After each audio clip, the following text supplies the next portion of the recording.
Bismillah, alhamdulillah, wassalatu wassalamu ala rasulillah, wa ala alihi wa sahbihi wa man wala. Rabbi srahli sadri wa yassirli amri wahlul uqdatam min lisani yafqahu qawli. Respected elders and beloved brothers and sisters in Indonesian Muslim community in Calgary, Assalamualaikum warahmatullahi wabarakatuh.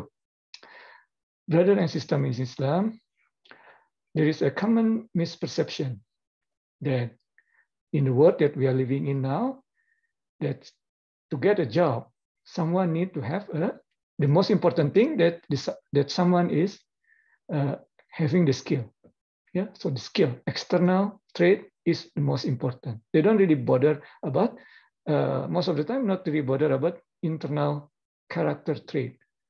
Could be a good programmer, doesn't matter about his lifestyle, right? It's one side of the story. But on the other side, on the religious circle, yeah, or religious tradition, people that believe in a religious tradition, be it Christian, Catholic, in Islam, yeah, they tend to look into the character trait, internal character trait more, right? Oh, this person is honest. Or in a Muslim community, for example, mashallah, this brother is a good Muslim. Let's ask him to become whatever, right? Something like that. But the Quran actually didn't really say that. Yeah. In fact, the Quran gave us example. Yeah. Prophet Yusuf in Surah Yusuf that we are talking about now mentioned that last week we said we covered that he said, "Ana hafizun alim." Hafiz is can be trusted, trustworthy, internal character trait, and alim, right? Alim means he's knowledgeable. He knows how to manage the storehouses of the grain in Egypt, right?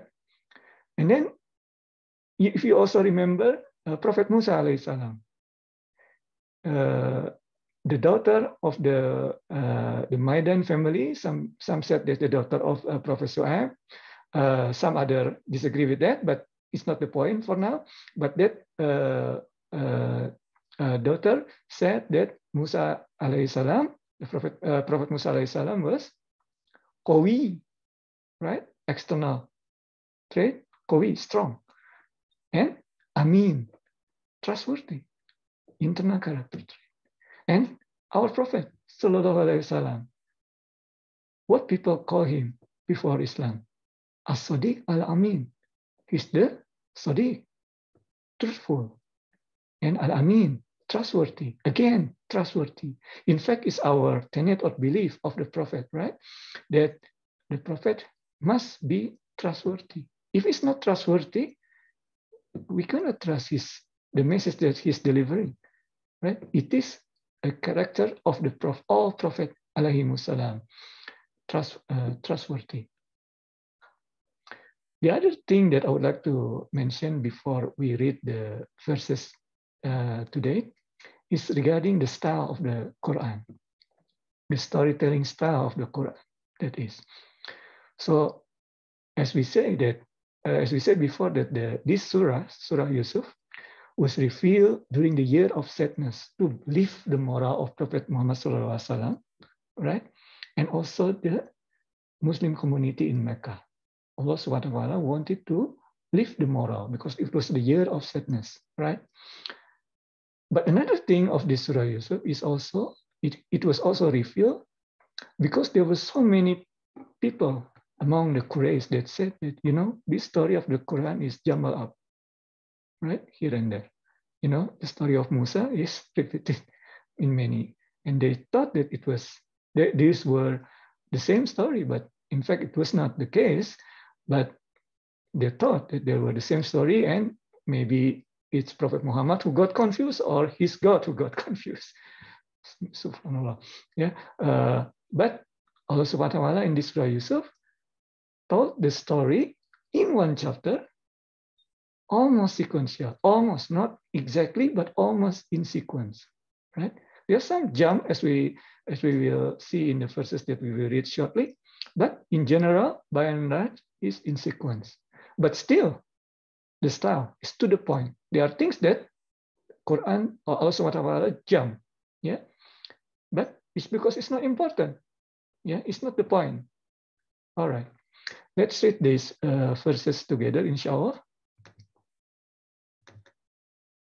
For today, inshallah, we will read verses number 58 until 62, inshallah. All right. A'udzu billahi minasyaitonir rajim. Bismillahirrahmanirrahim. Waja'a ikhwatu Yusuf fadakhalu alaihi fa'arafahum wa hum lahu munkirun. Walamma jahazzahum bijahazihim qala tuni bi akhillakum min abikum ala tarawna anni ufil kaila wa ana khairul munzilin.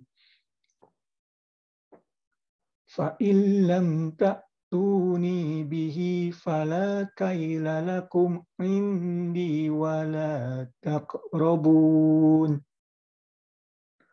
Qalu sanurawidu anhu abahu wa inna lafa'ilun. Wa qala li fityanihi ij'alu bida'atahum fi rihalihim la'allahum ya'rifunaha idzan qalabu ila ahlihim la'allahum yarji'un. Sadaqallahul azim. All right. So first ayah, yeah, verse number 58, inshallah.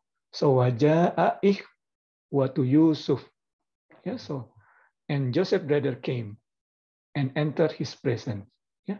So again, the style of the Quran, right? The last time Prophet Joseph alaihissalam was elevated to become the minister of the storehouses of the grain in Egypt.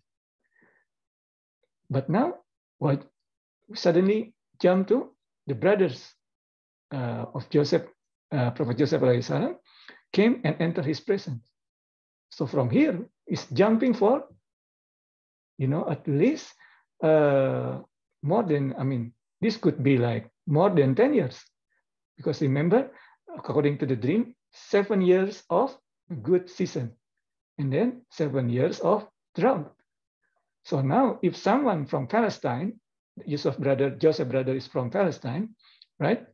If someone from Palestine came into Egypt asking for grain, asking for trading their whatever their merchandise with the grain from Egypt, so at least 7 good years plus probably 6 years when the drought had gone all the way outside Egypt as well, right, to Palestine, where Joseph brothers came from, and then they needed to come to Egypt to get this grain because they probably heard that in Egypt they had there was the situation was better because they saved the grain, and then now in the 7 years of drought, probably in the 6th year or something, toward the end, everybody was looking for grain, right? Well, in Egypt they still have the grain, so it's just jumping, yeah, because that's the important thing, or we can, at least we can deduce about that, right? Also, what Allah didn't need to go into the detail, but we can interpret that that's what happened, yeah.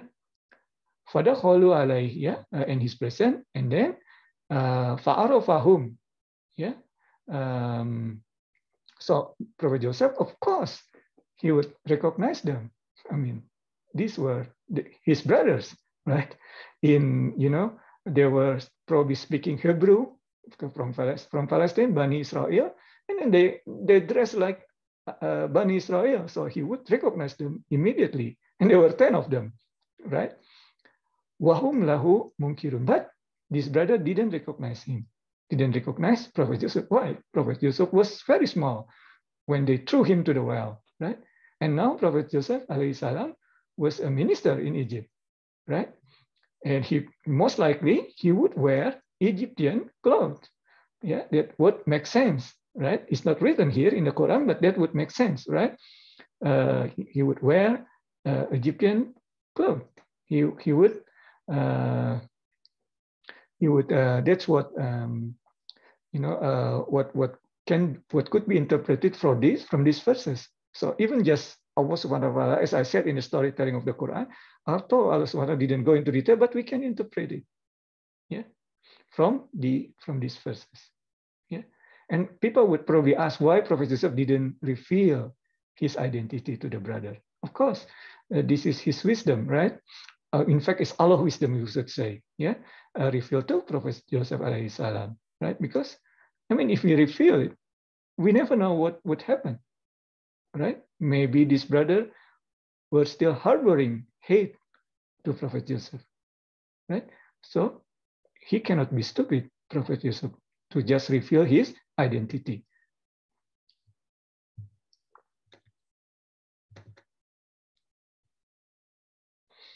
Yeah, the next one, yeah, the next ayah, when we had provided him with their supply. So Prophet Yusuf not only give, so this is, Prophet Yusuf, there is something in at the back of his mind, the plan to reunite with his wish to reunite with his family, right? So he tried here. Not only did he give his brother the trade, the grain for whatever merchandise that his brother brought to Egypt, but he also gave them with supply. Supply means something that this brother need during his for their journey back to Palestine. Yeah. But then we also said here, we don't know what they were talking about, but from here, bring me your brother on your father's side. So we can also say that, the Quran didn't go into detail what happened, what conversation took place between Prophet Joseph alayhi salam and the brother, but we can, by looking into bring me your brother, they probably talk about family and so on and so forth. And probably the brother said that, we had another half brother that was with his father, right? Prophet Yaqub. So Prophet Yusuf alayhi salam, because he wanted this brother to come back, right? He said, okay, when you come back, bring your brother with you. Yeah. Qala tuni bi ahillakum min abikum. Yeah, bring me your brother on your father's side. Yeah, half brother, right? Because it's different mother. Benjamin, the brother, the little brother, is Yusuf's brother. And this time brother is not from the same mother, right? Yeah. So this is the gift the Prophet ﷺ give the carrot. Yeah, here. Do you not see that I give full measure and I'm the best of the host? Best of host of one. Yeah. So as I said earlier, not only did Prophet Yusuf give the full measure for the trade, but he also gave the supply for the brothers to return to Egypt. Yeah, whatever they need during the journey back to Egypt. Afwan, during journey back to Palestine, yeah, to Canaan, where the Bani Israel live, right? So this is the carrot. I mean, this is drought. They would need to come back, right, to get another supply at some point. But to be sure that they come back, first Prophet Yusuf said that, okay, I'm the best host. You can see that. I give you the full measure. I'm so nice to you, right? But I also want to know whether you are telling me the truth. So when you come back, tell me about bring the brother that you said you have from your father's side. He said it had from the father's side. Okay. But then at the same time, Prophet ﷺ give the stick. So first the carrot, right? Give all the good thing, and then but after then he also give a stick here. But if you do not bring him to me next time when you come back, I am not going to give you the grain. and you will never even have an audience with me. Yeah, you will never come close to me again. So be sure, if you come back, ask for more grain, yeah, because this is the drought. Make sure you bring your brothers so that I know that you're telling the truth about your story. Okay. And the brother said, I promise, yeah, qalu sanurawidu anhu abahu wa inna lafa'ilun. Don't worry about that, we will do it. But notice here, abahu, his father. So you can feel that, you know, this is his, I mean, these brothers, right? Benjamin is also their brother, right? But why don't they say that we will try to convince our father? No, he said, we will try to convince his father. So you can still, there is still some jealousy because Yaqub, after Prophet Yusuf left, he loved Prophet Benjamin very much. Yeah. But no, don't worry, they said. We will do our best. Wa inna lafa'ilun. Okay. And then Prophet Joseph have a plan. Okay. First plan. They need to come back. Remember, he want to make sure that their story is right. So bring your brother. Okay, brother Benjamin was also Prophet Joseph's brother, right? But at the same time, to be sure, Prophet Joseph here, he ordered his servant to put his brother money back, yeah, or his merchandise back, if it's not money, Wallahu alam, yeah, to their saddlebag. So whatever that they wanted to trade with the grain before, put it back. He asked his servant without the brother's knowledge, right? So that they would find it when they return to their family. So make sure that make sure that they wouldn't realize that you put the money or the merchandise back into their saddlebag. Yeah, they should only find out when they return to their family, and perhaps they would come back, according to Prophet Yusuf. So he's not that sure always la'alahum. Yeah, it's many times in the Quran because Allah made the decision la'alahum yarji'un. Hopefully they're back. Prophet Yusuf probably also know that they were poor in Canaan. Yeah, if he didn't put the money or the merchandise back, they probably wouldn't have anything to come back. Right? They wouldn't because it's trade, right? They wouldn't have anything to come back. Right? So this is again the brilliance of Prophet Joseph alayhi salam, the alim. So not only alim in managing the storehouses of the grain in Egypt, but also outside that there is a subtle alim here. Yeah, he knows that he will be reunited with their family. Yeah, that's why he wants to be in this position, or he asked rather to be in this position. Allah inspired him about this future things that will happen. Yeah. And the last ayah. Oh, Afwan. Yeah. So that's the last ayah number verse number 62. Yeah. That would be the last ayah for today, inshallah. Yeah. So, brother and sister in Islam, in conclusion, indeed, yeah, to get the job, yeah, just to follow the topic from last week, yeah, to get the job or to appoint someone to the job, yeah, there are two things that always needed from our perspective, from the Quran standpoint, right? One is the external character. Second is internal. Both are needed. Yeah, not one. Both are needed. But also, Prophet Muhammad SAW in one hadith said, or is reported to have said that if you ask for position of leadership, you will be left alone by God, Azza wa Jalla, and you don't want that. Yeah, you want to be helped. But if you're given position of leadership, then you will be helped by Allah, Azza wa Jalla. So in general, for a Muslim, we don't ask for position of leadership. Yeah. But there are times when you know that you have the skill and circumstances requires you to do so or need you to do so, you need to step up, just like Prophet Yusuf. And Prophet Yusuf, as we said before, step up even in the environment when it's not people that believe in Tawhid. in the oneness of God. These are pagan people. Egyptian at that time worship statue. But he wanted to do good for them, so he stepped up because he know how to take care. He has the skill inspired by Allah. He feels that he need to step up. Then he was probably inspired as well by Allah in his dream that he needed to step up, and he stepped up. Right? So, brothers and sisters in Islam, may Allah bless us. May Allah give us taufiq to follow the teaching of the Quran and also the Sunnah of his Prophet, his beloved Prophet, alaihi salam. Barakallahu fikum wa afu fikum. Assalamualaikum warahmatullahi wabarakatuh.